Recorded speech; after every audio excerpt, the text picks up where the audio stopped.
The morning light shone through the blinds, streaking the floor of my bedroom. I'd been lying with my eyes open for about an hour, listening to the silence of the house.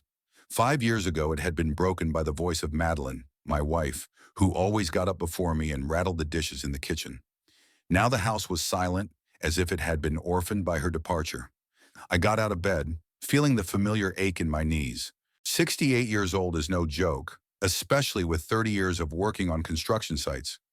Inspector wasn't the most physically demanding position, but climbing unfinished buildings, climbing temporary ladders, and jumping over ditches was a regular occurrence.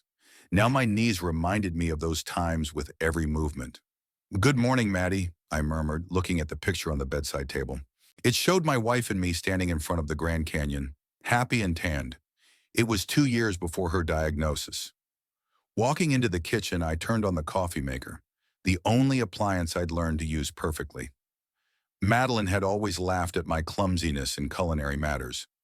"Ted Holloway can determine whether the foundation will support a 3-story building, but he can't cook scrambled eggs without disaster," she used to say.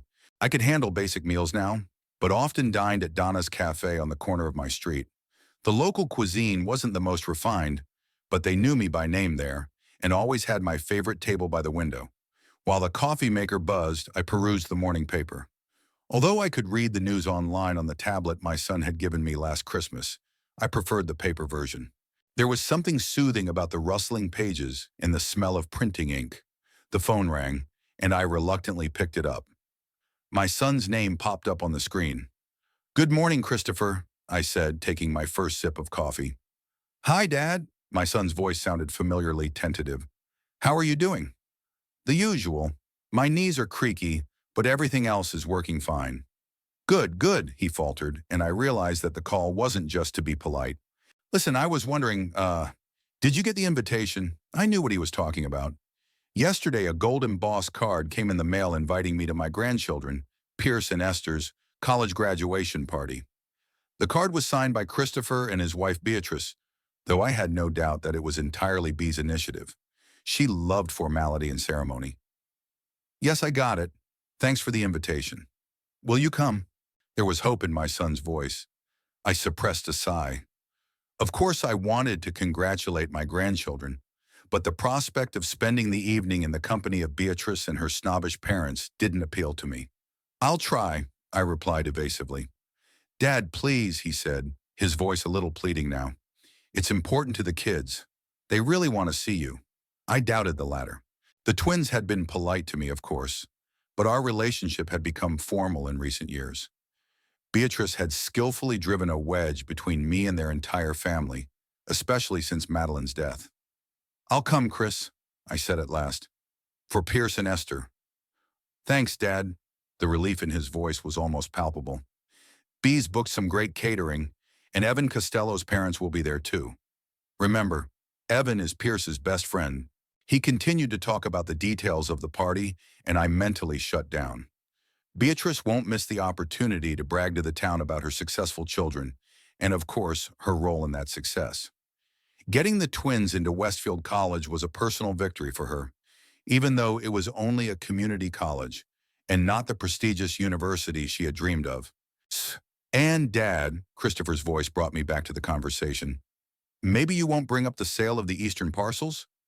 Bee's still upset, and—" "I'm not going to discuss my business at your kid's party, Chris," I interrupted him sharply. "But I'm also not going to pretend that my property is already your inheritance for you to dispose of." There was an awkward pause. "That's not what I meant, Dad," Christopher said quietly. "I just wanted this evening to be stress-free." I softened. Christopher was always caught between two fires, me on one side and his bossy wife on the other. "Don't worry," I said in a calmer tone. "I'll behave myself, I promise." After talking to my son, I went out on the back porch with a cup of coffee. My house stood on a hill overlooking a large part of Wheatland. I could see the main street with its stores, the town square with its fountain, and, a little farther away, the industrial area. The 3 buildings in that zone belonged to me, as did the 2 office spaces in the center.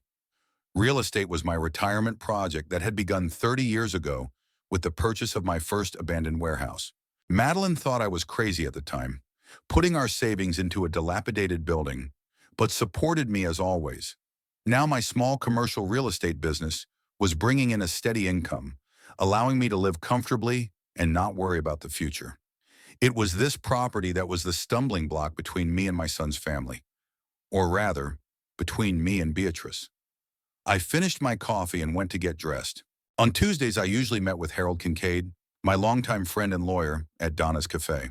These meetings became a tradition after retirement, and I appreciated them for the opportunity to talk to a man of my generation. Harold was already waiting at our table when I entered the cafe. The old lawyer's wrinkled face stretched into a smile at the sight of me. "Ted, I thought you weren't coming. I was about to order without you. And deprive me of Donna's specialty omelet?" I sat across from him. "Never." Donna, a full-figured woman in her 50s with perpetually disheveled red hair, came to our table with a coffee pot. "Good morning, gentlemen," she said, filling our cups. "The usual?" We nodded and she retreated to the kitchen, shouting our order to the cook. "How are you doing, Ted?" Harold asked, stirring sugar into his coffee. "You look a little preoccupied." "Got an invitation to the grandkids' party," I said. "The twins went to college." "Oh, Pierce and Esther?" Harold nodded. "Congratulations, smart kids." "Like their grandmother," I said proudly. "Madeline always said they had a great future." "How do you like the prospect of spending the evening with the Ice Queen?" Harold asked, using the nickname we had given Beatrice years ago. I grimaced. "And what do you think?" "I anticipate cold stares and passive, aggressive comments about how much money they spend on their children's education."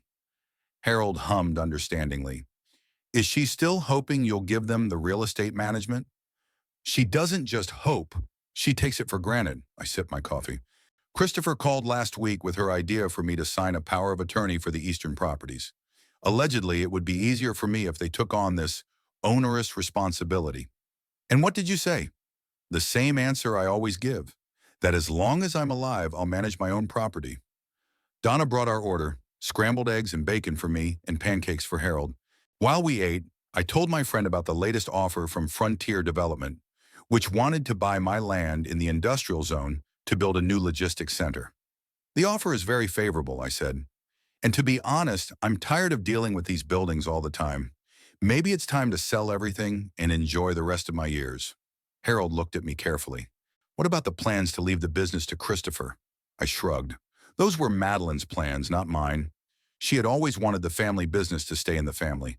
But to see Beatrice trying to take over while I was still alive?" I shook my head. "I'm not sure I want to encourage that kind of behavior." "Did you talk to Christopher about it?" "I tried. But you know my son. He always agrees with whoever talked to him last. As soon as I leave, Beatrice convinces him otherwise." After breakfast, I went to the East Lot to meet with a representative from Frontier Development. A young man in a perfectly fitting suit was waiting for me at the entrance to the warehouse. He introduced himself as Noel Cherry, and I could hardly contain a smile. The guy looked too young for such a last name.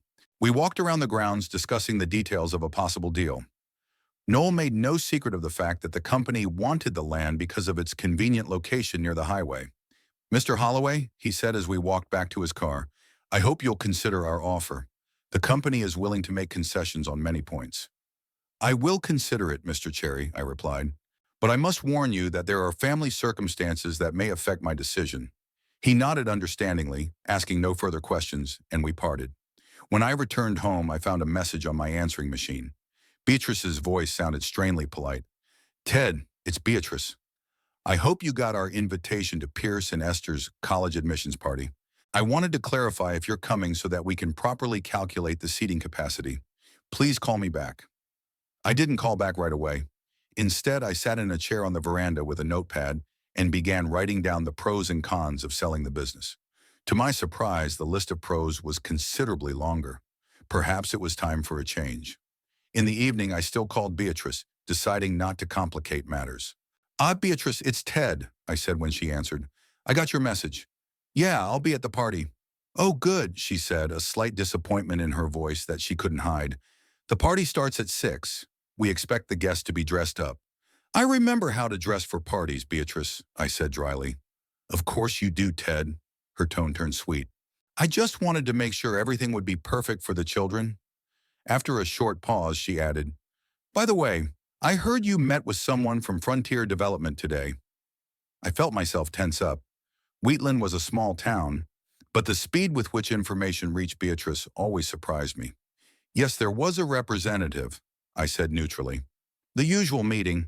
Christopher said they want to buy the eastern parcels, she continued. I hope you're not making any hasty decisions, Ted. This property is part of the family legacy. My legacy, Beatrice, I corrected her. And I haven't made any decisions yet. Of course you haven't, her voice sounded fake. Just think about Pierce and Esther's future. College is just the beginning of their expenses. Christopher and I won't be able to provide everything they need without additional income. I held back the irritation that was about to erupt. Typical Beatrice, insinuating her claim to my money while hiding behind childcare. See you at the party, Beatrice, I said instead of answering and hung up. The rest of the week passed in the usual business. I met with the tenants of my premises, had lunch with a few more old friends, and visited Madeline's grave, bringing fresh flowers. All the while, thoughts of the upcoming party and the possible sale of the business swirled around in my head. On Friday, the day before the event, I went to the mall to buy gifts for my grandchildren. For Pierce, I chose an expensive wristwatch. The boy had always been interested in mechanical things. For Esther, a dainty silver bracelet with a book pendant reflecting her love of literature. I knew Beatrice would find these gifts excessive, but I didn't care. It was my way of showing my grandchildren that despite my strained relationship with their parents, I was always thinking of them. Returning home from shopping, I noticed Christopher's car in my driveway. My son rarely dropped by unannounced, and that alerted me. Christopher was waiting on the porch, nervously shuffling from foot to foot. He looked like me when I was young, the same broad shoulders and strong build, but he inherited his mother's temperament, soft and yielding. Hi, Dad, he said when I got out of the car. I'm sorry I didn't call. It's okay, I said, opening the front door. Come on in. We sat down in the living room and I offered him coffee, but he declined. Dad, he began after an awkward pause, I hear you're seriously considering an offer from Frontier. I sighed. Of course, Beatrice had sent him to talk to me. Yes, I am considering it, I answered honestly. The offer is a very good one. But you always said you wanted to leave the business to me and the kids. There was resentment in his voice. Your mother wanted that, I corrected him gently. And I did think about it. But Chris, I've realized over the last few years that this property has become a source of conflict in our family. That's not true, he objected, but not very convincingly. Chris, I leaned forward. When was the last time you called me just to see how I was doing? Not to discuss my business or investing in the children's future. He looked embarrassed, and I realized I'd hit the mark. I'm going to sell the eastern parcels, I said firmly, and use the money to live the life I want for the rest of my years. That's my right. B will be upset, he muttered. B's always upset when it comes to me, I said dryly. But I'll come to the party tomorrow, and I won't bring it up. I promise. Christopher nodded, clearly not knowing what else to say. He didn't argue, because he knew I was right. But he couldn't agree openly because of his wife's pressure. By the way, I said, changing the subject, I bought gifts for the twins. I hope they like them. I showed him the purchases, and his face softened. They're beautiful, Dad. The kids are going to love them. As he left, I felt a familiar sadness. Christopher was a good man who had fallen under the influence of an overbearing wife. I often wondered if anything would have changed if Madeline had been alive. She was always able to smooth things over between me and my sister-in-law. See you tomorrow, Dad, Christopher said, hugging me good. Bye. I'm really glad you're coming. See you tomorrow, son, I replied, thinking about what awaited me at this party. The day of the party started earlier than usual for me. I woke up with the first rays of the sun, feeling the vague anxiety that always accompanied family events. After lying there for a few minutes looking up at the ceiling, I forced myself to get up. There was much to be done today. The first thing, I pulled my only decent suit out of the closet. It was dark blue with a faint stripe, and it looked a little dated, but it still fit well. Madeline had insisted on buying it the year before she died, saying that a man of my stature should have at least one decent suit for special occasions. You're no longer the young inspector who can afford to show up at formal events in jeans, she said, adjusting my collar in the fitting room of an expensive store. You're a respected businessman now. I grinned, remembering how I'd resisted that purchase. Madeline had always been better at these things.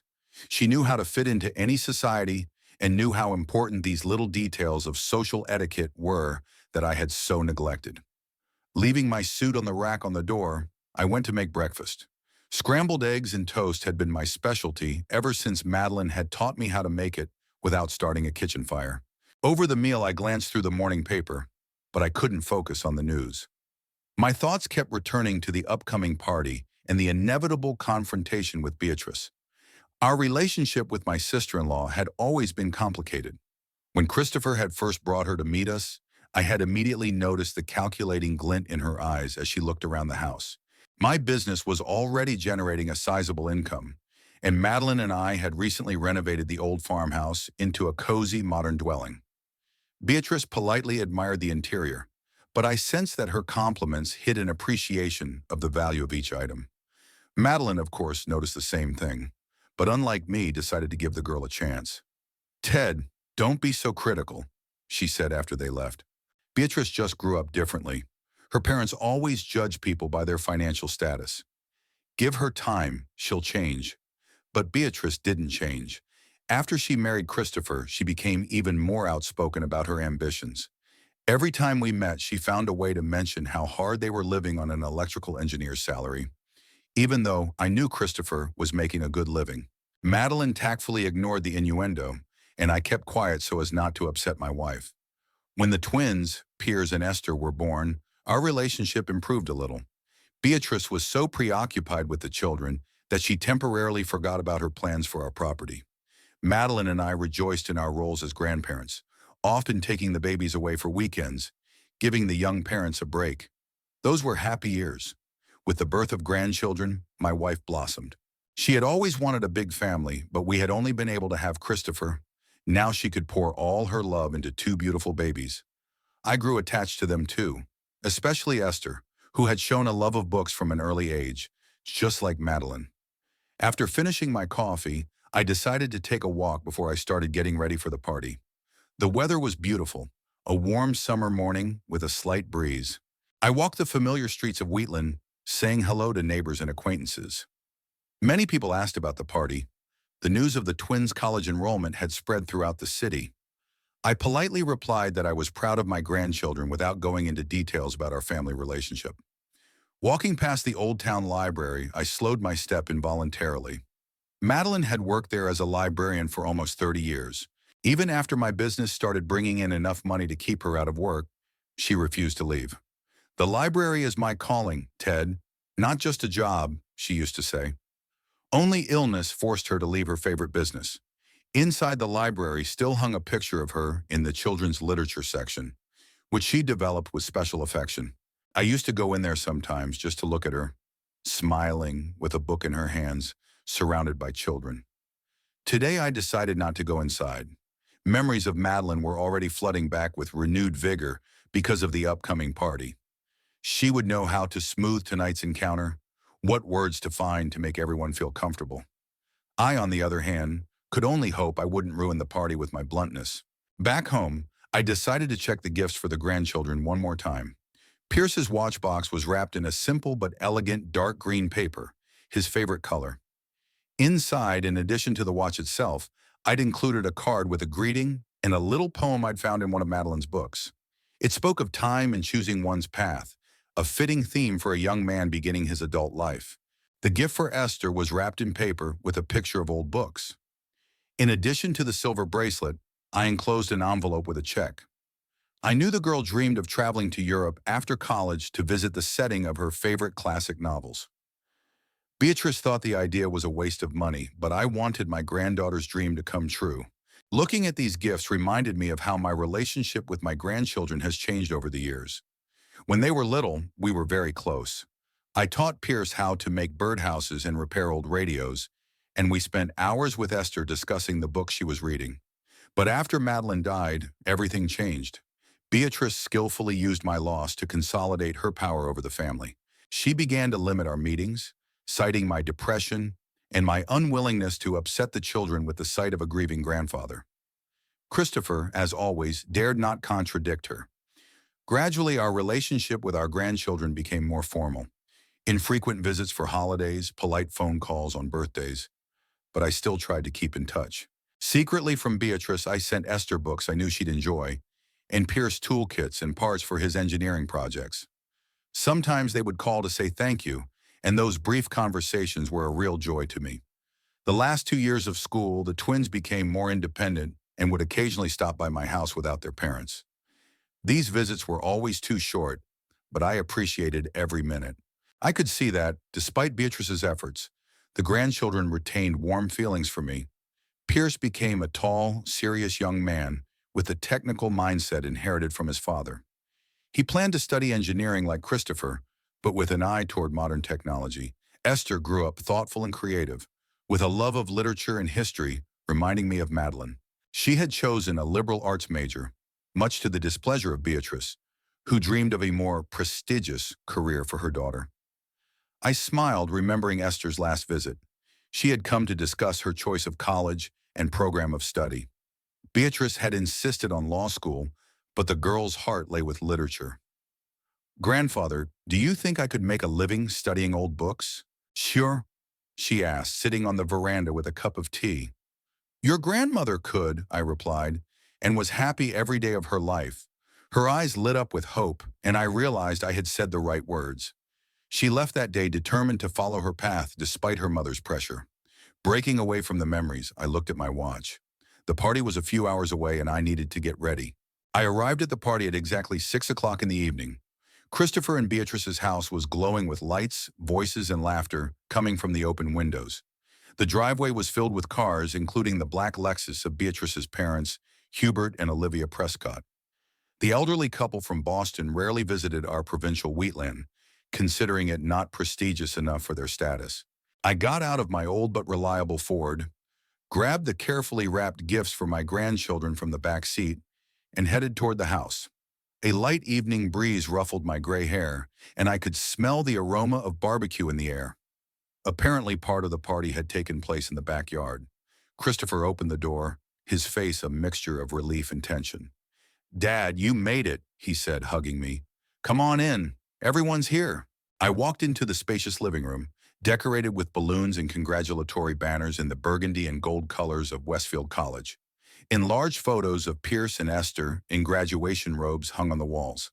My grandchildren looked so grown up and serious in those pictures that my heart squeezed at the realization of how fast time was flying. The room was filled with people, neighbors, family friends, parents of the twins' classmates. I knew most of them because Wheatland was a small town where everyone knew each other. Many nodded to greet me, some came over to shake my hand, to inquire about my health.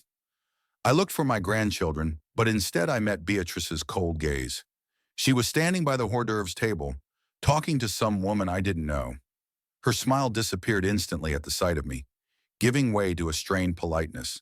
"Go mingle with the guests," Christopher said, nudging me toward the veranda. "I should check on the barbecue."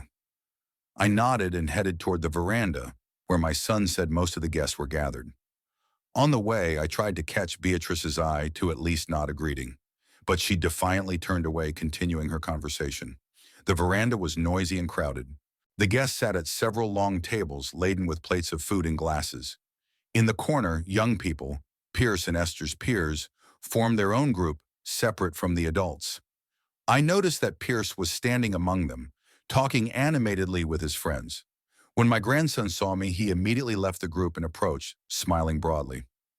"Grandpa." "Ah," he hugged me and I could smell his cologne, probably his first adult perfume for a special occasion. "I'm so glad you came. How could I miss a day like this?" I patted him on the shoulder, pulling back to get a better look. He looked surprisingly mature in his suit and neatly combed hair. "You look great, like a real student." Pierce smiled embarrassedly, lowering his eyes. Mom insisted on the suit, though I'd have preferred something simpler. "Well, today's a special day," I said conciliatorily. "Sometimes it's worth the inconvenience for the occasion." "Hey, Pierce!" shouted one of his friends. "Come on, we're going to take a picture together." "Sorry, Grandpa, I gotta go," said Pierce. "But we'll talk more later, okay?" I nodded and he ran off to his friends. I decided to go find Esther, but before I could move, Olivia Prescott appeared beside me, holding a glass of champagne. Theodore, she nodded with cold politeness. What a surprise to see you here. Olivia, I tried to smile as friendly as I could. Why surprise? It's my grandchildren's party. She took a small sip of champagne, looking at me over the glass. It's just that Beatrice mentioned that you rarely attend family events, she said with faint sympathy. Something about you having a hard time since Madeline's death. I felt irritation rising inside. It was a typical Beatrice tactic to paint me as an aloof, unsociable old man to justify not being invited to family events. I try not to miss important events, I said in an even voice, especially when it comes to Pierce and Esther. Olivia pressed her lips together, clearly not expecting that answer. Well, that's commendable, she said finally. A lot of people your age would rather stay home. Before I could respond to this veiled attack, Hubert Prescott joined us. Unlike his wife, he wasn't even trying to be polite. Holloway, he nodded dryly. Still hanging on to your old warehouses? Hello, Hubert. I tried to remain calm. Yes, business is going well. Thank you for your interest. He snorted skeptically. Beatrice told me you were thinking of selling. A sensible decision, in my opinion. At your age, it's better to hand over the reins to the younger generation. I felt the blood rush to my face. So Beatrice had already discussed my business plans with my parents. I haven't made up my mind yet, I said. I would prefer to decide what to do with my property. Hubert looked at me with undisguised disdain. Of course, that's your right. But don't forget your family. Christopher and Beatrice have invested a lot in their children's education. College is just the beginning of the expenses. I always keep family in mind, I replied, trying to hold back my growing irritation. And that family wasn't just about money and possessions. Olivia shook her head with a look of superiority. Theodore, no one is talking about money, but you must realize that Beatrice and Christopher expect a certain amount of financial stability, especially since you've always talked about handing the business over to your son. I was about to object when I noticed Esther coming out of the kitchen with a tray of canapes. When she saw me, she brightened up and quickly headed in our direction. Grandfather, you're here at last. She placed the tray on the nearest table and hugged me. I've been asking Mom all morning if you were coming. Of course I'm here, sweetheart, I hugged her back, feeling the warmth spill into my chest. How could I miss such an important day? Esther pulled away, still holding my hands. I'm so excited. I have so much college news and I wanted to show you the book list for my first semester. You wouldn't believe how many classics there are. Olivia coughed, reminding me of her presence. Esther, dear, don't forget the other guests, she said with a strange smile.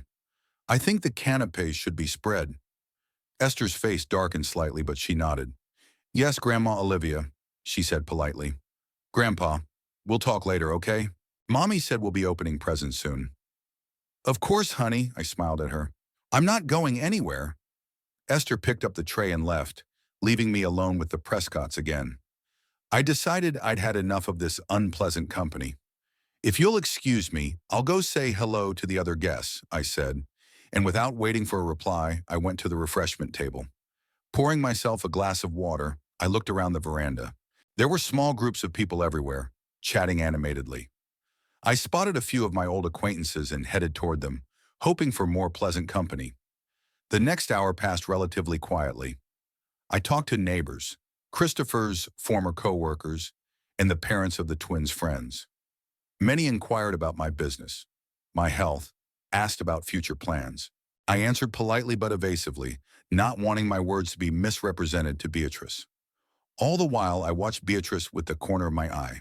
She was flitting between the guests, a perfect hostess with a perfect smile. I noticed, however, that she was studiously avoiding my part of the veranda, as if I were not here at all. Finally, Christopher announced that it was time to move into the living room for the formal part of the evening, the congratulations and gift giving. The guests began to move inside the house, and I followed, holding my gifts for the grandchildren. In the living room, Beatrice had set up a small stage. Piers and Esther stood in front of the fireplace, and the guests arranged themselves in a semicircle in front of them. Christopher made a touching speech about how proud he was of his children, their achievements, and the bright future that awaited them. Then Beatrice took the floor. Dear friends, she began with a perfect smile, Christopher and I are so grateful to everyone who came to share this special day with us. Pierce and Esther's admission to Westfield College is the result of not only their hard work, but also the support of everyone around them. She looked around the room, lingering on me for a moment, with an unreadable expression on her face. We are especially grateful to my parents, Hubert and Olivia, who traveled such a long way from Boston to be here today. The Prescotts nodded majestically, accepting the applause. And now, Beatrice continued, let's move on to congratulations and gifts. The congratulations began. One by one, the guests came forward, saying kind words and presenting gifts to the twins. I waited patiently for my turn, watching the joyful faces of my grandchildren. They politely thanked everyone, but I noticed that their smiles became especially sincere when the gifts were given by their real friends, not formal acquaintances of their parents. When most of the guests had already spoken, I decided it was time for me to congratulate my grandchildren. I got up from my seat and headed toward the stage, but Beatrice intercepted me halfway there. Ted, she said quietly but firmly, taking me by the elbow, can I talk to you for a minute? Without waiting for my answer, she pushed me to the corner of the room, away from prying eyes and ears. What is it? I asked, feeling the tension building. Beatrice looked at me with a cold stare. I think you'd better leave, she said bluntly. I felt my breath catch in surprise. What? Why? You're not welcome here, she continued in the same icy tone. I only invited my parents. You shouldn't have come at all. I stared at her stunned, not believing my ears. What are you saying? Christopher called me himself, asking me to come. Beatrice pressed her lips together. Christopher is too soft. He doesn't realize that your presence only spoils the atmosphere. Do you see how you're dressed? She gave me a scornful glance at my costume. Everyone's noticed you look like you're from a charity store. I felt the color flood my face, from anger, not shame. Madeline picked out that suit, I said quietly but firmly. And I didn't come to visit you, but to congratulate my grandchildren. Grandchildren? Beatrice let out a short, unpleasant laugh. You don't care what happens to them. When was the last time you took an interest in their lives, their plans? You only show up every 6 months with expensive gifts, thinking that's a substitute for real involvement. I gritted my teeth, feeling the unfair accusation stinging. You know perfectly well that's not true. You were the one who restricted our visits after Madeline's death, making up excuses for why it was better for the children not to see me. I was protecting them from your negative influences, Beatrice countered, from your outdated attitudes and habits. Look at what they've grown up to be because of me. Thanks to you. I couldn't believe her arrogance. Esther still loves the books I gave her. Pierce uses the tools I taught him to use. They grew up to be fine people in spite of your control, not because of it. Beatrice's face contorted with rage. How dare you? After all Christopher and I have done for them. We've given them everything. Our time, our money, our strength. And you think you can just show up with expensive gifts and earn their love? Love can't be bought, Beatrice, I said calmly. Not with gifts, not with control over their lives, and certainly not by expecting them to repay you for your investment in them. Get out, she hissed, finally losing her composure. Get out of my house right now, or I'll have Christopher escort you out. I looked her straight in the eye. In that moment, I saw her whole self, a cold, calculating woman for whom family was just a means to her ambition. She never loved me, never respected me, saw me only as a source of potential inheritance. And worst of all, she used my grandchildren as pawns in her game. Without a word, I turned around, walked to the table where I'd left my gifts, and placed them next to the others. Then, still silent, I headed for the exit. Grandpa, Esther's voice came to me. Where are you going? Aren't you staying for cake? I turned around and saw my granddaughter's worried face. Standing next to her was Pierce, also with a worried expression. Sorry, guys, I said, trying to make my voice sound normal. I have to go. Congratulations again. I'm very proud of you both. But why? Sitter took a step towards me, but was stopped by her mother's hand on her shoulder. Grandpa is not feeling well, Beatrice said with fake concern in her voice. He had better rest at home. I could see that Esther didn't believe this explanation, but I couldn't bring myself to tell the truth. Not today, not on their holiday. I'll call you tomorrow, I promised, and with one last glance at the bewildered Christopher, I left the house. The evening air was cool and refreshing after the stuffy atmosphere inside. I took a deep breath, trying to calm myself down, and headed to my car. My hands trembled slightly as I pulled out my keys. Suddenly, I heard quick footsteps behind me and turned around. It was Christopher, his face a look of confusion and worry. "Dad, what's wrong?" he asked, coming closer. "Why are you leaving?" I looked at my son, a good man but weak, always under the thumb of his wife. "Ask Beatrice," I said quietly. "She will explain her side of the story." "But I don't understand," he looked genuinely confused. "Everything was going so well." I sighed. There was no point in dragging him into this conflict now, at his kids' party. "Chris, it's Pierce and Esther's day. Go over to their place and celebrate. We'll talk tomorrow." He hesitated, clearly torn between wanting to find out what had happened and the need to get back to his guests. "All right," he said at last. "But we'll definitely talk. I promise." I nodded, knowing that conversation would probably never happen. Beatrice would find a way to prevent it or twist the whole situation in her favor. As I got into the car, I looked up at the lighted windows of the house where the party continued. Through the curtains, I could see the silhouettes of people, hear muffled music and laughter. Life went on there without me, as if I never existed. On the way home, I thought about Beatrice's words, about her cold eyes when she said I wasn't welcome. Maybe she was right about one thing. I really didn't fit into that perfect image of family she was trying to create. I was a reminder of the past, of Madeline, of the times when Christopher made his own decisions. But what really hurt was the thought of grandchildren. I loved them with all my heart, was proud of them, rejoiced in their successes. And now Beatrice was trying to rob me of even that connection. Parking in front of my house, I didn't get out of the car right away. Thoughts swarmed in my head, emotions overwhelming me. Anger at Beatrice, disappointment in Christopher, longing for a time when Madeline was alive and things were simpler. But through this storm of emotions, one clear thought began to emerge. I would not let Beatrice win. I would not let her take the last years of my life away from me. I would not let her control my connection to my grandchildren. I would not cede my independence and dignity to her. And then it hit me, an offer from Frontier Development. This is my answer, my way out of this toxic web. I'm going to sell my business, all those warehouses and offices Beatrice was counting on. Use the money to start a new life, free from her manipulation and control. The decision came so suddenly and seemed so right that I felt a weight fall from my shoulders. For the first time in a long time, I saw a way forward, a way out of the situation that was slowly poisoning my life. Upon entering the house, I went straight to the phone and dialed Noel Cherry of Frontier Development. It was late, but I left a message saying I was accepting their offer and wanted to start the sales process as soon as possible. As I hung up the phone, I felt a strange calmness. Yes, Beatrice would be furious, Christopher would be disappointed, but this was my business, my life, and I had the right to dispose of it as I saw fit. I went to the window and looked out at Whitland at night, its lights twinkling in the darkness. This town had been my home all my life, where I'd met Madeline, where Christopher had been born, where my grandchildren had grown up. But perhaps it was time to move on.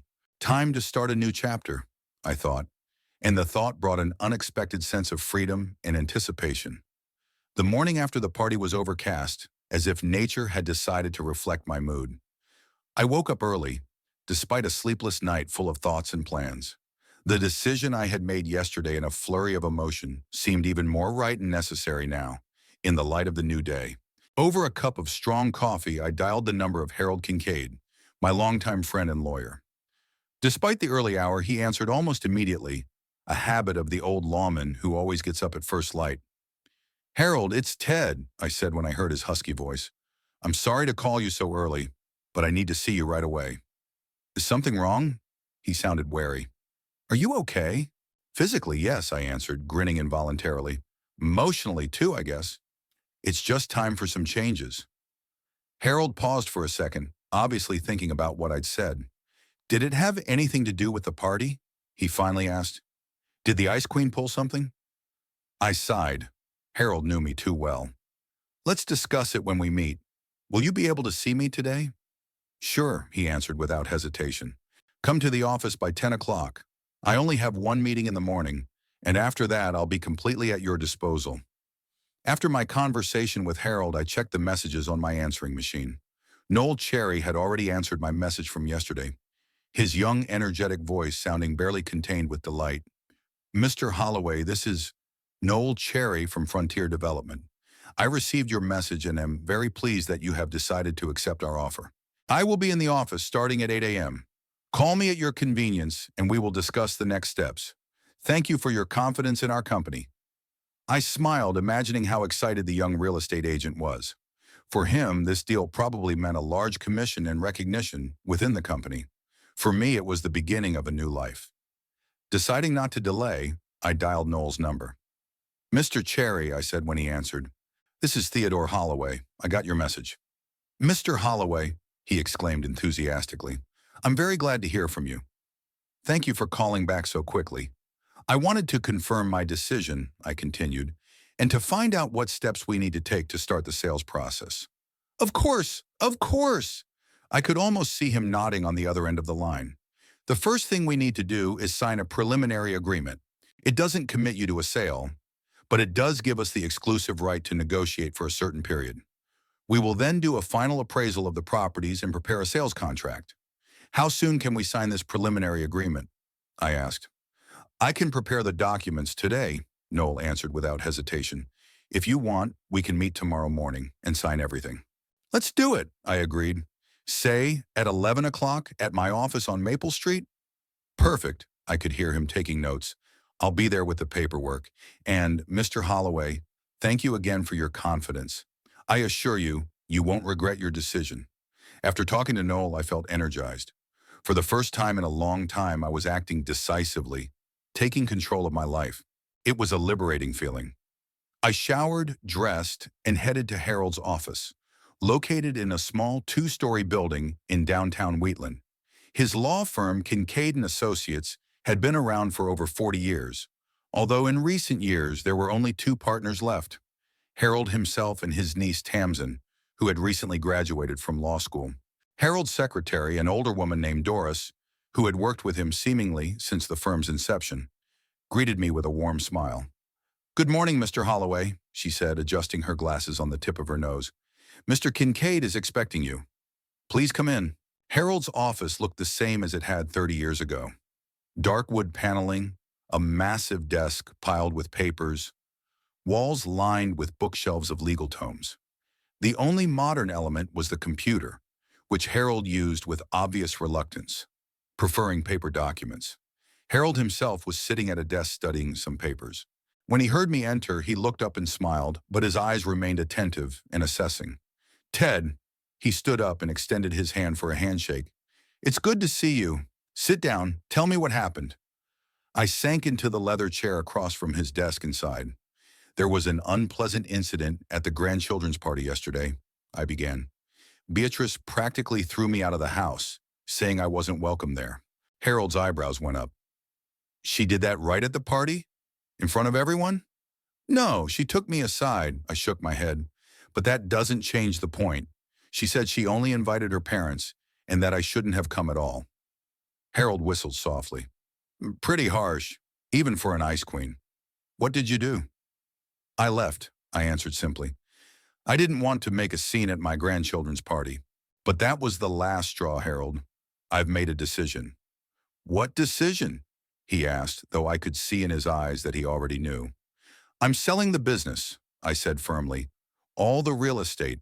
Frontier Development made a good offer, and I'm taking it. I'm signing the preliminary agreement tomorrow. Harold stared at me in silence for a few seconds, then nodded slowly. I understand, and frankly, I can't say I'm surprised. You've been coming to this for a long time. But are you sure you're not just doing this because of last night's incident? It's a big decision, Ted. I've thought about it before, I admitted. But last night was really the catalyst. I realized I was tired of fighting all the time. Tired of Beatrice seeing me only as a wallet. Tired of Christopher not being able to stand up to her. Tired of my relationship with my grandchildren depending on her mood. Harold rubbed his chin thoughtfully. And what do you plan to do with the money from the sale? I'll invest some of it in safe assets to ensure a steady income, I answered, outlining the plan I'd been thinking about all night. Some of it I'll spend on myself, maybe traveling, a new house in another city. And I want to set up a trust fund for Pierce and Esther that they can access after they're 25, directly without their parents' involvement. Smart, Harold nodded. Beatrice will be furious, but she won't be able to do anything. And Christopher? I sighed, thinking of my son. He will be disappointed, of course. But Harold, I never promised him the business. It was Madeline's dream, not mine.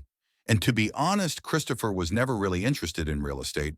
His passion is electronics, not building management. Fair enough, Harold agreed. So, what can I do for you? You need advice on the Frontier deal? Yes, it would be good if you went through their documents before signing, I said. But the main thing I'm here for is that I want to change my will. Harold nodded as if he'd expected that. To exclude Christopher completely? No, of course not, I shook my head. He's still my son, and I love him no matter what. But I want to make sure that most of the inheritance goes directly to the grandchildren, bypassing Beatrice. And I want to change the distribution of assets so that Christopher gets his share in the form of money or other liquid assets, rather than controlling any property that may remain. That makes sense. Harold opened a desk drawer and pulled out a folder of my papers. Let's see what we have now and what needs to be changed. We spent the next 2 hours discussing the details of the new will. Harold carefully wrote down my wishes, sometimes suggesting legal language that would better protect my interests and those of my grandchildren. By the end of the meeting, we had a detailed outline of the new document. I'll have a draft ready by tomorrow, Harold said, closing his notebook. Will you be able to come by and sign it after the Frontier meeting? Sure, I nodded. The sooner the better. As I was about to leave, Harold stopped me with a question. Ted, did you talk to Christopher after yesterday? I shook my head. No, I decided to give him time. He tried to find out what happened when I left, but I said we'd talk later. And when do you plan to tell him about the sale and the change of will? That question got me thinking. I didn't want to hurt my son, but I wasn't going to hide my actions either. After I signed the papers, I decided. I didn't want Beatrice to try to interfere with the process. Harold nodded understandingly. That's reasonable, but be prepared for a violent reaction. I'm always ready for a violent reaction from Beatrice, I said with a bitter chuckle. It's a constant in my life. When I left Harold's office, I decided not to go straight home. Instead, I headed for a small cafe on Wheatland's main street. I needed time to think, to reflect on everything that had happened. Donna's cafe was half empty at this hour, late for breakfast, early for lunch. I took my usual table by the window and ordered a coffee and a turkey sandwich. Looking down the street of Wheatland, I thought about how my life would change after the sale of the business. These buildings, these streets had been a part of me for so long. Every warehouse, every office had a story tied to my years of labor, to Madeline, to our life together. But maybe that's why I needed to move on. Too many memories, too many ghosts of the past inhabited this city. Maybe in a new place I could start fresh, find new meaning in life, new interests. My musings were interrupted by the ringing of my cell phone. The number was unfamiliar, and I answered with some hesitation.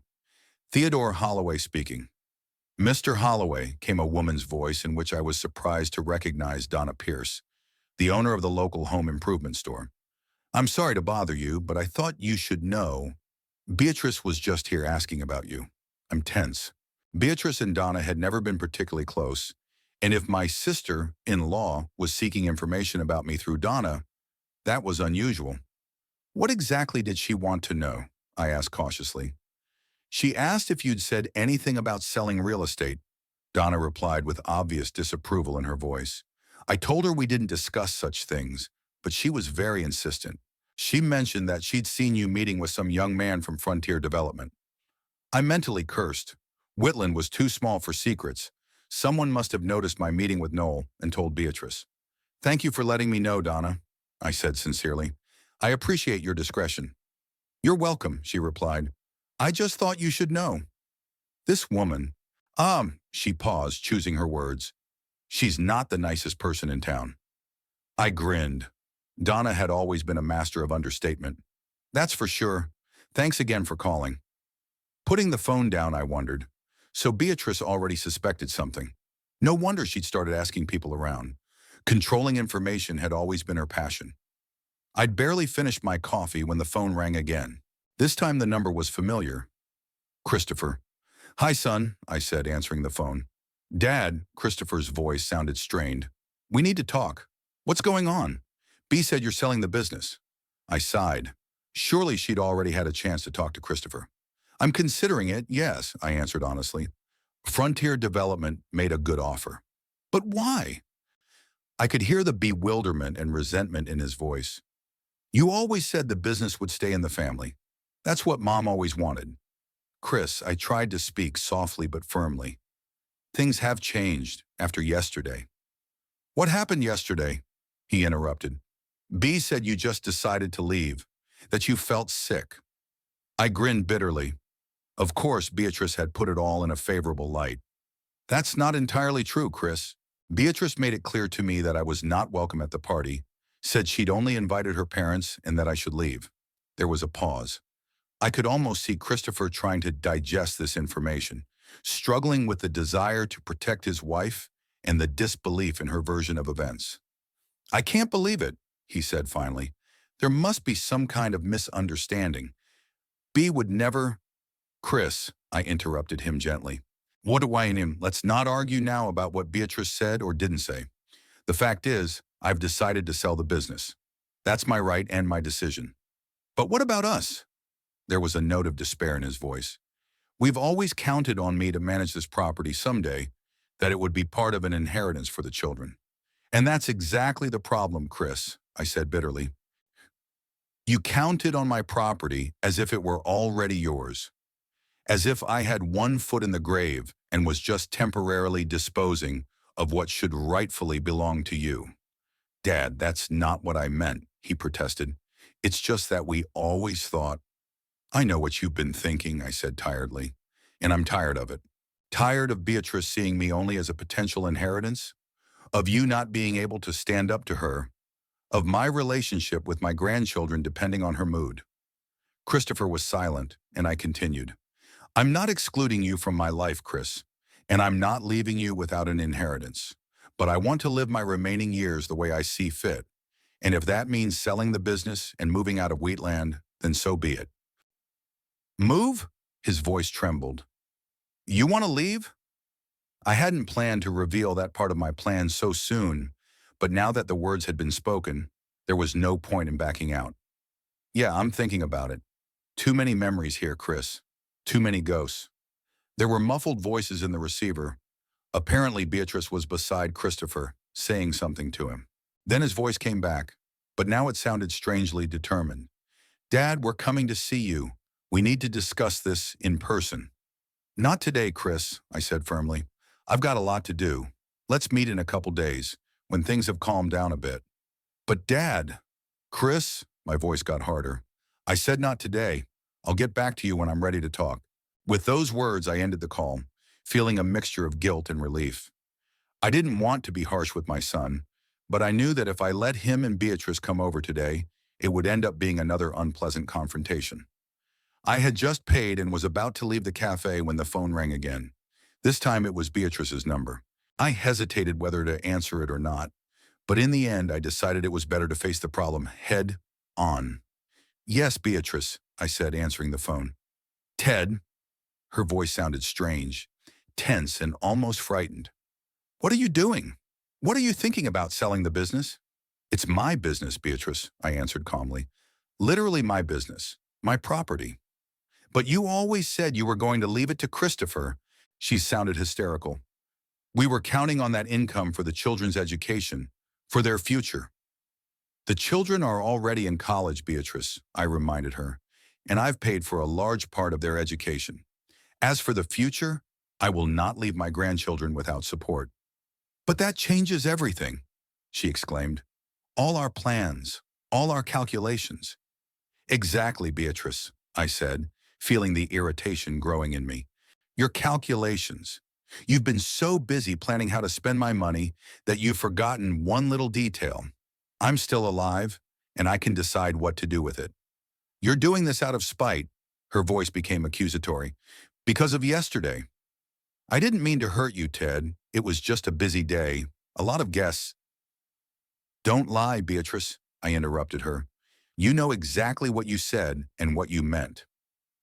And yes, it was the last straw, but the decision was long overdue. You can't do this to your family, she sounded panicked now. Think of Christopher. Think of the children.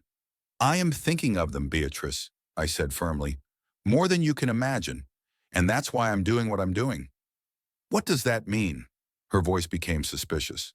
It means I've changed my will, I said, deciding to reveal all the cards. Most of my estate will now go directly to Pierce and Esther through a trust. Christopher will get his share, but he won't have control over the assets. There was a silence so profound I wondered if the connection had been cut. Beatrice? I called out. You can't do this, her voice sounded like she was choking. It's, it's not fair, after everything we've done for you. What exactly have you done for me, Beatrice? I asked bitterly. Tolerated my presence at the rare family reunions? Condescendingly allowed me to see my grandchildren on holidays? Or perhaps constantly hinted at how much you needed my money? You're going to regret this, Ted. Her voice turned icy. We'll contest the will. Christopher is your only legal heir. Currency. Challenge it all you want, I said calmly. Harold made sure everything was legally perfect. Besides, I'm not going to die anytime soon, Beatrice. So you'll have plenty of time to get used to the idea that my money won't fall under your control. With those words, I ended the call, ignoring her beginning protests. My hands were trembling slightly, but I felt unexpectedly light at heart. For the first time in a long time, I felt like I was in control of the situation, not letting Beatrice manipulate me. I left the cafe and headed home, thinking about the future. There was a lot to do. Meeting Noel, signing a new will, finding a new place to live. But instead of anxiety, I felt a strange elation. It was as if, after years of stagnation, I was finally moving forward. I spent 2 days in uninterrupted business activity. I signed a tentative agreement with Noel Cherry, approved a new will at Harold's office, and even contacted a realtor in Sunrise Beach, a small coastal town 3 hours from Wheatland, where I had looked at several houses for a possible move. All the while, my phone never stopped ringing. Beatrice called with frustrating regularity. Every 2 hours, like a schedule. I didn't answer, letting the calls go to the answering machine. Her messages evolved from angry accusations to tearful requests for a meeting to discuss things like civilized people. I listened to them with detached interest as if they applied to someone else. Christopher called too, but less frequently, and his messages were more restrained. In the last one, he simply said, Dad, I need to talk to you. Just you and me, no B. Please call me back. I realized I couldn't avoid this conversation indefinitely. Christopher was my son, and despite the complexities of our relationship, I loved him.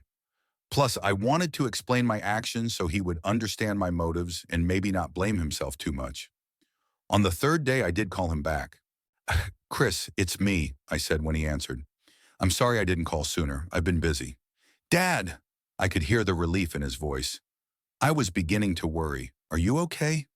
Yeah, I'm fine, I answered, noting that his first reaction was concern, not reproach. Just busy with paperwork and meetings? There was a brief pause, then Christopher spoke again. Dad, we need to talk. I don't want to do it over the phone. Can I come to your place? Just me, without B, I promise. I thought about it. The meeting was inevitable, and it was better to have it on my turf, where I felt comfortable and protected. Okay, I agreed. Come over tonight, around 7. I'll be home. Thanks, Dad, he said with obvious relief. I will. After the conversation, I felt strangely calm. Maybe it was a chance to finally clear up all that had been unspoken between us for years. I spent the rest of the day looking through real estate sales documents and studying photos of homes in Sunrise Beach. The town appealed to me because of its laid-back atmosphere, proximity to the ocean, and relative distance from Wheatland. Close enough to visit my grandchildren, but far enough away to avoid the occasional encounter with Beatrice at the supermarket. At exactly 7 o'clock in the evening, the doorbell rang. I opened it and saw Christopher standing on the doorstep with an uncertain expression on his face. He looked tired and gaunt, as if he hadn't slept for several nights. Hi, Dad, he said quietly. Thanks for agreeing to meet me. Come on in, I stepped back, letting him into the house. You want some coffee or something stronger? I think I'd like something stronger, he said with a nervous smile. I think we could both use it. I nodded and headed for the kitchen, where I pulled a bottle of good whiskey out of the cabinet, Harold's gift to me for my 65th birthday. I poured us both a glass and returned to the living room, where Christopher was already sitting on the couch, tapping his fingers nervously on the armrest. Here you go, I said, handing him the glass. To honest conversation? He took the glass and smiled slightly. To honest conversation. We both took a sip, and I felt a warmth spread through my body, easing the tension a little. So, I began, sitting down in the chair across from him. You wanted to talk. Christopher took a deep breath, as if gathering his thoughts. Dad, I want to understand what's going on. These changes. The sale of the business, the new will, the plans to move. Is it all because of what happened at the party? I took another sip of whiskey, pondering the answer. It wasn't just that, Chris. It was more like the final straw. You know, a lot of things have changed since your mother died. Not just in my life, but in our relationship. What do you mean? He asked, and I could see the genuine confusion in his eyes. Chris, let's be honest, I said, deciding not to beat around the bush. Ever since Madeline's death, Beatrice had been gradually distancing you and the children from me. Our meetings had become infrequent and formal. You called mostly when you needed money or advice on some practical matter. Beatrice openly expressed impatience with my inheritance, as if I were already 1 foot in the grave. Christopher lowered his gaze, his face expressing a mixture of shame and realization. I didn't think it was that bad, he said quietly. But you're right, I let it happen. I didn't stand my ground when Bea limited our communication, saying you needed time alone after Mom died. Did she say that? I grinned bitterly. I wondered, because to me she'd explained that you were all too busy with your own affairs to visit the old man. Christopher flinched as if from a blow. I'm sorry, Dad. I should have known. I should have seen what was going on. It's not just Beatrice, Chris, I continued. It's about you, too. You let her come between us. You never stood up to her, even when you saw she was wrong. I know. He ran his hand through his hair, a gesture he'd always done when he was upset, ever since I was a kid. It was always easier for me to agree with her than to argue. Bea can be adamant. That's putting it mildly, I remarked, but without anger. But you see what really hit me? Not that Beatrice is self-serving or manipulative. I've always known that. It's that you let her extend that attitude to the kids. Pierce and Esther were the only ones I really wanted to see regularly, the only ones I wanted to maintain a close relationship with. But even that became bargaining and controlling. Christopher raised his eyes to me, full of remorse. You're right. I didn't protect your relationship with your children. I didn't insist they spend more time with you. It's my fault, and I don't know how to fix it. I sighed, feeling the anger I'd built up over the years begin to give way to fatigue and sadness. You know, when Madeline was alive, she always told me, Ted, don't be so critical of Beatrice. She's just grown up differently. Give her time. She'll change. But Beatrice didn't change, Chris. And all these years, I've let this situation continue because that's what Madeline wanted.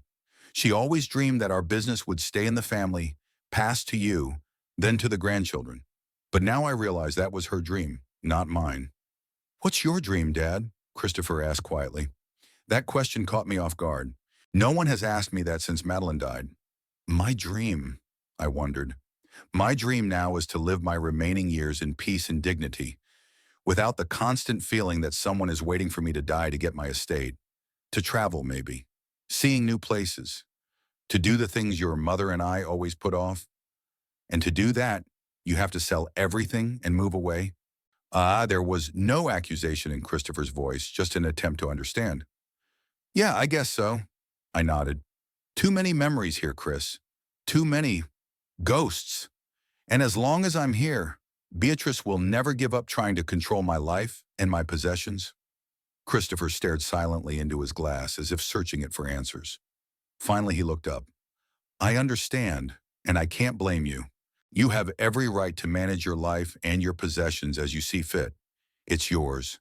You earned it with your own labor. His words surprised me. I expected more resistance, more attempts to change my mind. Thank you, Chris, I said sincerely. It means a lot to me. But what's going to happen to us?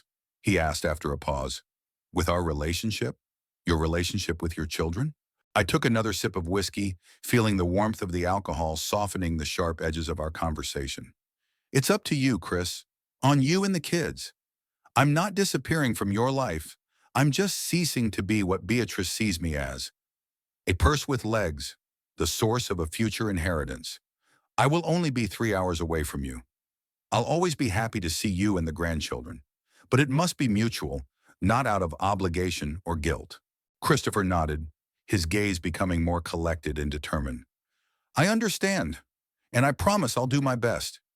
But Bee's not going to take it easy, Dad. She's already talking about lawsuits, about contesting the will. I chuckled. Let her talk. Harold made sure everything was legally flawless. Besides, I'm not going to die anytime soon, so she'll have plenty of time to get used to the idea that my money won't fall under her control. What about me? Christopher asked, uncertainty in his voice. I mean, in the will? You'll get your share, Chris, I reassured him. I'm not disinheriting you. But most of it will go directly to Pierce and Esther through a trust fund they'll have access to after 25 years. And it will be money or other liquid assets, not controlling property. Christopher nodded again, accepting this information. That's fair enough. And to be honest, I've never been particularly interested in real estate. It was more B's idea that I'd run the business someday. I know, I said with a slight smile. You were always more into electronics, not buildings, just like your mother was more into books than business. I was the one who saw the potential in those old warehouses and offices. We were both silent for a while, immersed in our own thoughts. Then Christopher asked the question that I'm sure had been plaguing him since the beginning of our conversation. Dad, can you ever forgive me for letting this happen, for not protecting our relationship from all of this? I looked at my son carefully. There was genuine remorse, pain, and hope for forgiveness in his eyes.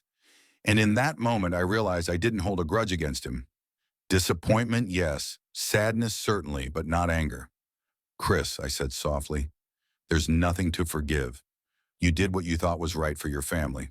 You may have chosen the path of least resistance too often, but I understand why. Beatrice is a strong person, and it's not easy to stand up to her. But I had to, he insisted. For you, for the children, for myself. Maybe, I agreed. But you can't change the past. What matters is what we do now and what we'll do next. And now you're here talking to me honestly, admitting your mistakes. That's important to me, Chris. It means that not all is lost. His shoulders relaxed a little, like a heavy weight had been lifted off them. Thanks, Dad. I promise I'll be better. I'll stand up for myself more, especially when it comes to you and the kids. It won't be easy, I warned. Beatrice isn't one to give up control easily. I know, he sighed, but I have to try. For all our sakes. We finished our whiskey in a relatively comfortable silence. Then Christopher looked at his watch and rose reluctantly. I've got to go. B will be worried if I stay too long. I didn't comment on the fact that his wife was probably more concerned about what we were discussing than his well-being. Of course, I said, getting up as well. Thanks for coming, Chris. We both needed this conversation. At the door, he suddenly hugged me, a tight, real hug, like he hadn't hugged me in years. I love you, Dad, he said quietly, and I'm sorry I let all this come between us. I love you too, son, I said, feeling a lump come up in my throat. I always have, and I always will. When the door closed behind him, I went back into the living room and poured myself some more whiskey. The conversation had left me emotionally drained, but also strangely peaceful. For the first time in years, Christopher and I had spoken honestly, without innuendo or hidden resentments. And while I was under no illusion that all our problems were solved, it was a step in the right direction. The phone rang, jolting me out of my reverie. Beatrice's number. I ignored the call, letting it go to the answering machine. A moment later, a new message beeped. Ted, it's Beatrice. Christopher just left for you, and I know you will be discussing this whole situation. Please be reasonable. Think about your family. Think about your children. We can find a compromise, I'm sure. Call me back as soon as you can. I deleted the message, not feeling the slightest urge to call back. Beatrice was trying to control the situation as always, But this time I wasn't going to give in to her manipulations. Instead, I picked up a folder of pictures of houses in Sunrise Beach from the coffee table. One in particular caught my eye, a small but cozy cottage overlooking the ocean, with a spacious veranda and a small garden. I could imagine sitting there in the evenings, listening to the sound of the waves and watching the sunset. It was a new beginning, a new chapter of my life. The phone rang again. This time it was Noel Cherry. "Mr. Holloway," he said when I answered, "I have good news. The Frontier Board of Directors has given final approval to the deal. We're ready to begin the process of transferring ownership as soon as you're ready." "That's great, Noel," I replied. "I'm ready to move forward as soon as possible." "Great." His enthusiasm was almost contagious. "I'll have all the necessary paperwork ready by tomorrow. And if I may ask you a personal question, have you decided where you're going to move after the sale?" "Sunrise Beach," I said, looking at the pictures in the folder. "A cottage overlooking the ocean."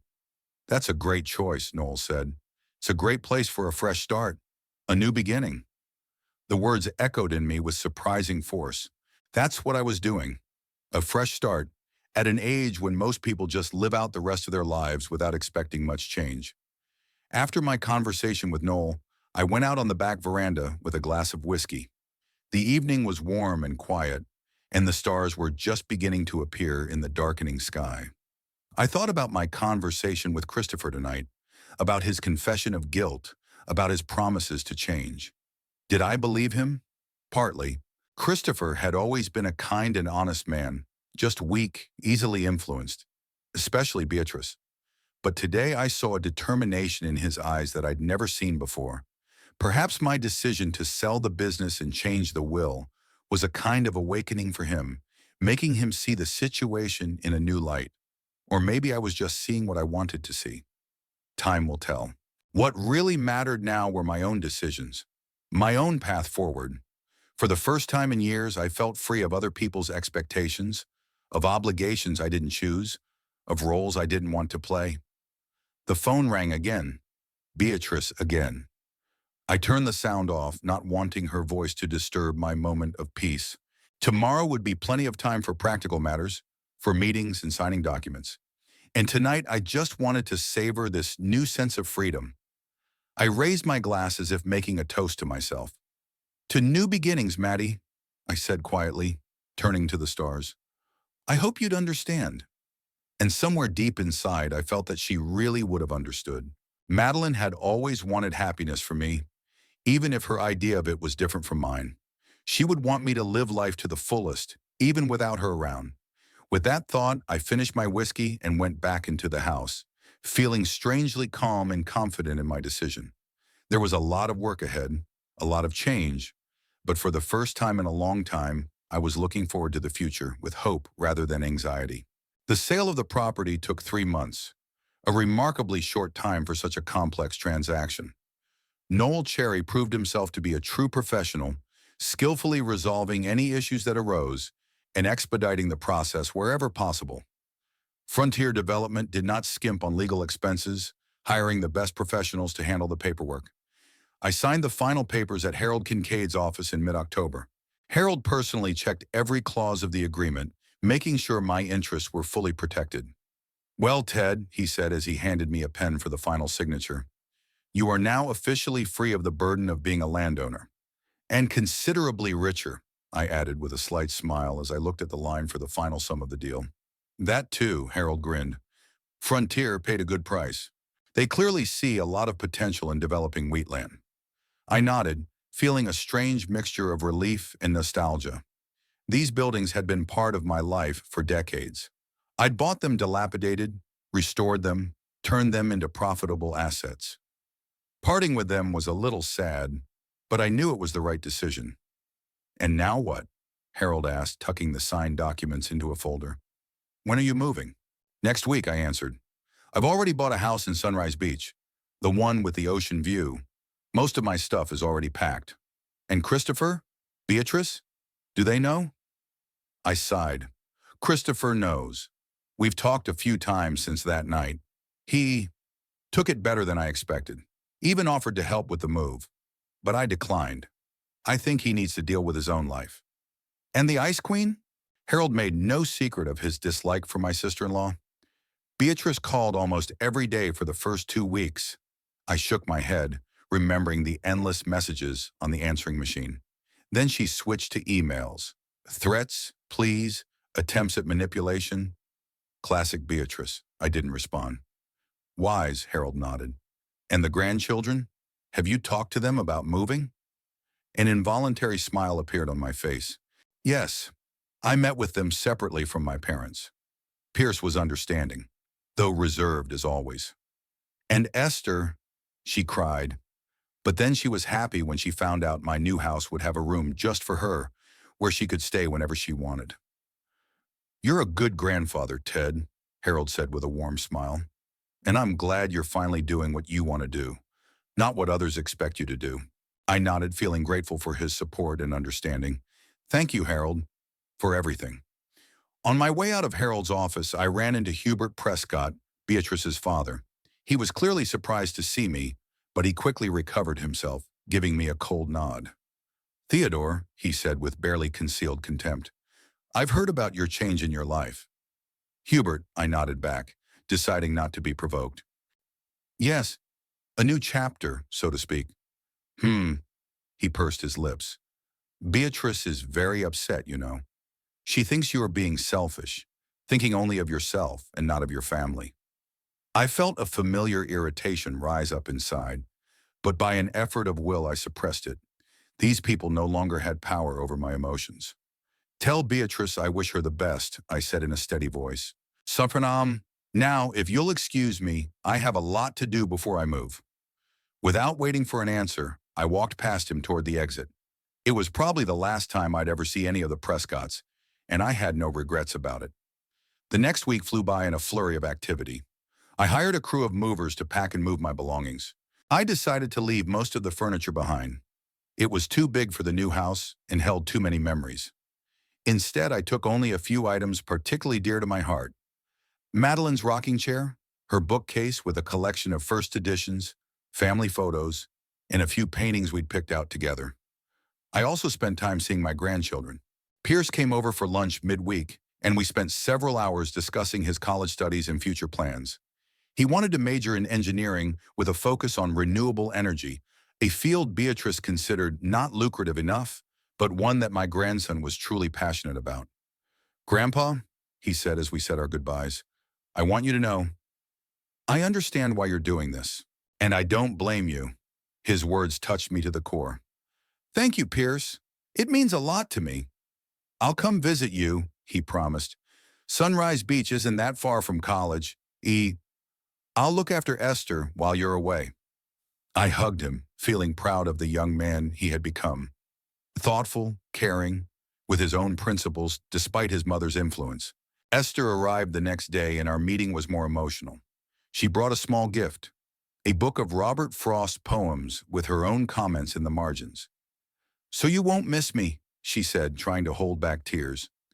I'll always miss you, baby, I replied, hugging her. But you can come visit me anytime. Your room will always be waiting for you. We spent the evening discussing her plans for her studies, her dreams of traveling to Europe, her fears and hopes. Before she left, she suddenly asked, Grandpa, why is Mom so angry about you moving? She hardly ever talks to Daddy, and when I told her I was coming to see you, she made a real scene.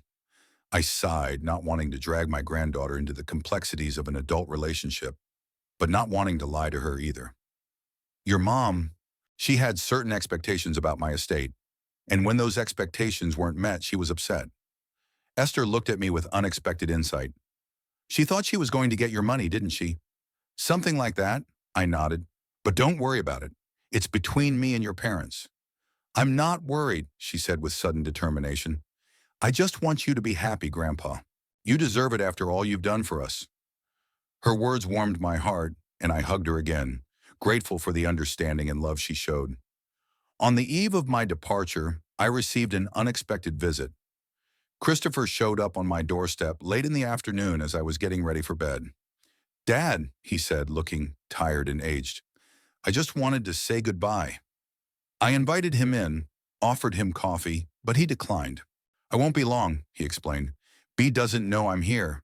She's, she's not herself these days. I'm sorry to hear that, I said, though I didn't really feel sorry for Beatrice. It's hard at home, Christopher admitted, sinking into a chair. Bee's always yelling, blaming me for not convincing you to change your mind. Her parents aren't helping either, constantly reminding me how much we've lost because of my weakness. I listened in silence, not interrupting. Part of me sympathized with my son, but another part of me felt a strange satisfaction that Beatrice had finally faced the consequences of her actions.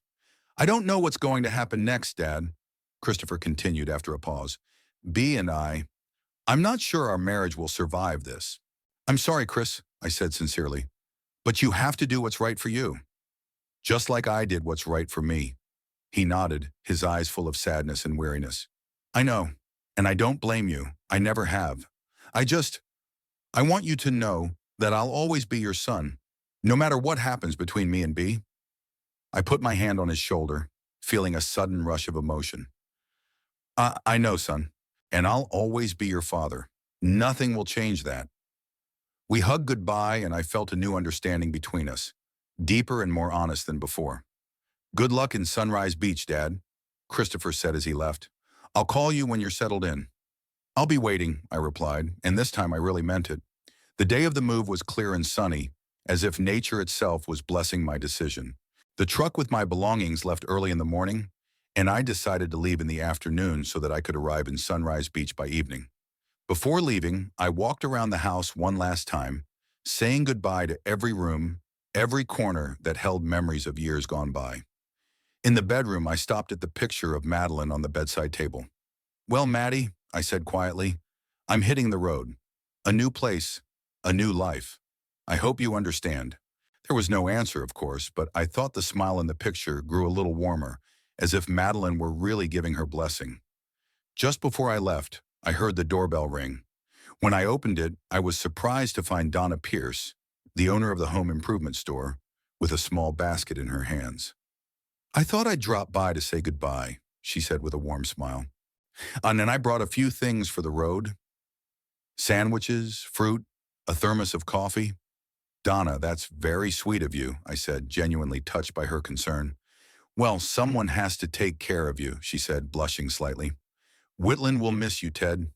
You're a good man. I accepted the basket, suddenly realizing that I would miss moments like this. People who had known me all my life.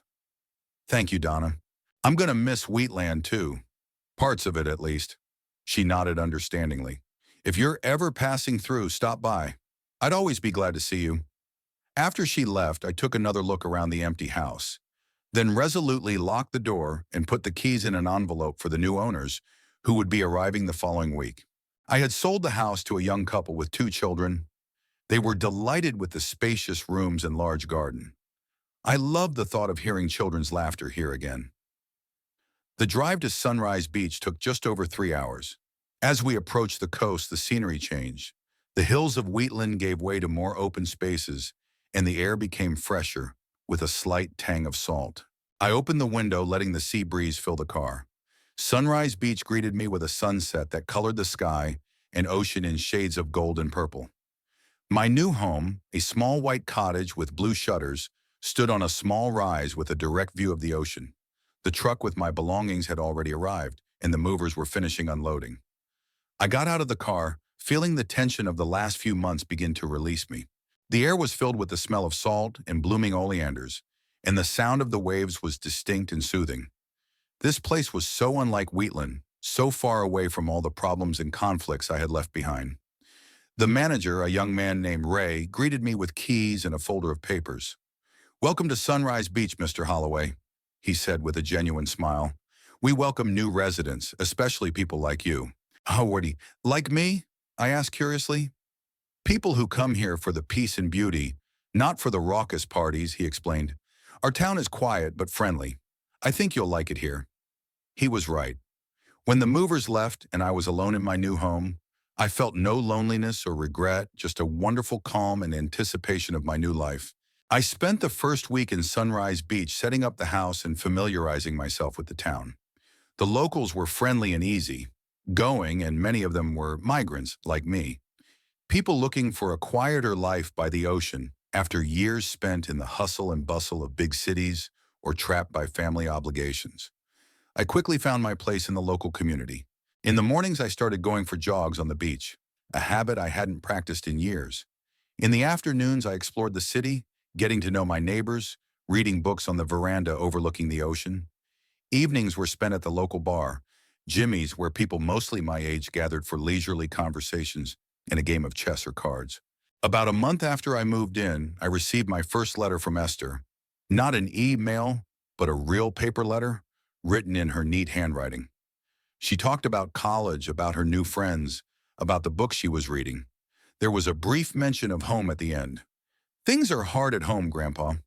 Mom and Dad hardly talk to each other. Daddy sleeps in the guest room. Grandma and Grandpa Prescott came over on the weekend, and there was a terrible scandal.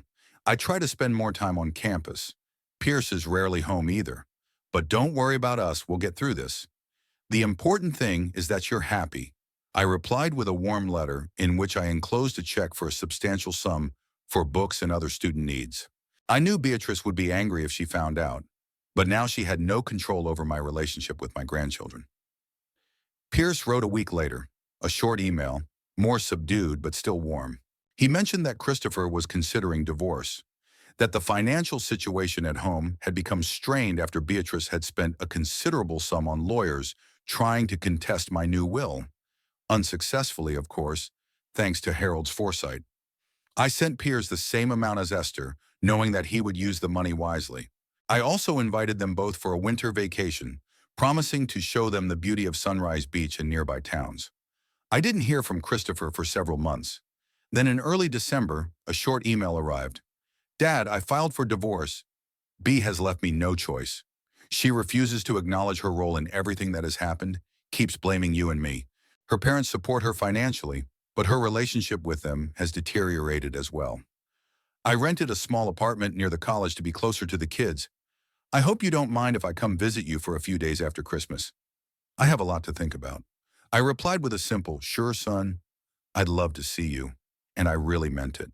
Despite all the difficulties and resentments of the past, Christopher was still my son, and I was there to support him in his time of need. Time in Sunrise Beach flowed differently, more measured, more deliberate. I enjoyed every day, every sunrise and sunset, every walk on the beach. Gradually, I began to notice that I thought of Beatrice less and less, that memories of conflict and tension in Wheatland were fading, giving way to new experiences and acquaintances. A particularly pleasant acquaintance was Eleanor Bright, owner of the local Sea Stories bookstore. A woman my age, a widow with intelligent eyes and an unexpected sense of humor, she reminded me of Madeline. Not in appearance, but in spirit, in her love of books, in her ability to see beauty in simple things. Our friendship began with a discussion of Hemingway and gradually grew into daily meetings over coffee, walks on the beach together, evenings at board games.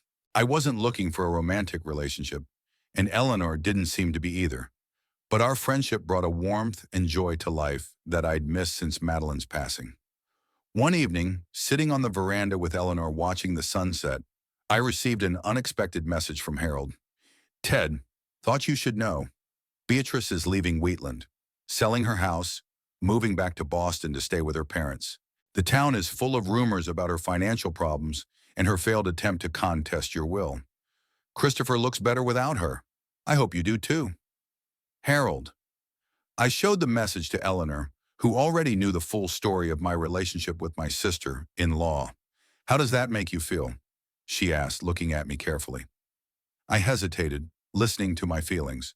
Surprisingly, I felt neither triumph, nor gloating, nor even satisfaction. Just a strange calmness, and maybe a slight sadness that it had ended this way. Nothing much, I answered honestly. Maybe relief that this chapter was indeed closed, and hope that Christopher and the kids could live more freely now. Eleanor nodded understandingly, covering my hand with hers.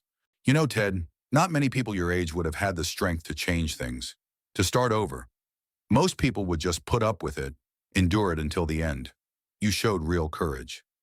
I looked out at the ocean, at the purple sunset reflecting in the waves, and thought about the path that had brought me here. A decision made in a moment of humiliation and anger, but one that turned out to be the right decision of my life.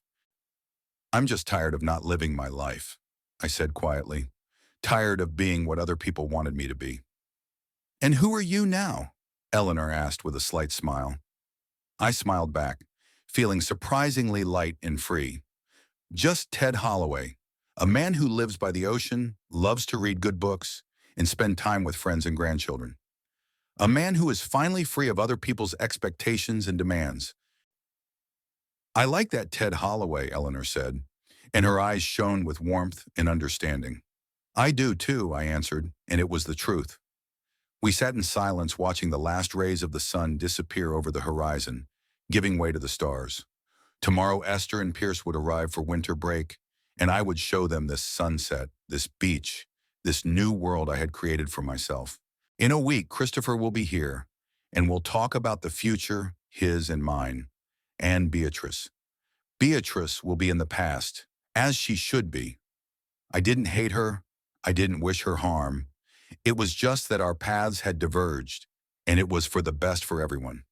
At this moment, sitting on the veranda of my house by the ocean, with a new friend by my side and the anticipation of seeing my grandchildren soon, I felt truly happy. Not just content or calm, but happy, full of life, hope, and gratitude for each new day. I had made the right choice, and that choice gave me a freedom I hadn't known for most of my life. The freedom to be myself, to live for myself, and to love those who truly deserved it. Beatrice's shadow no longer shadowed my life. I was free. And that was the best reward for all the years of patience and compromise, for all the hard decisions and painful partings. Looking up at the stars in the evening sky of Sunrise Beach, I mentally thanked Madeline for all she had given me in her lifetime, and for the wisdom I had found after she was gone. And I thanked myself for the courage to start over when many in my shoes would have just resigned themselves to living out their days in bitterness and disappointment. A new life was just beginning, and it promised to be wonderful.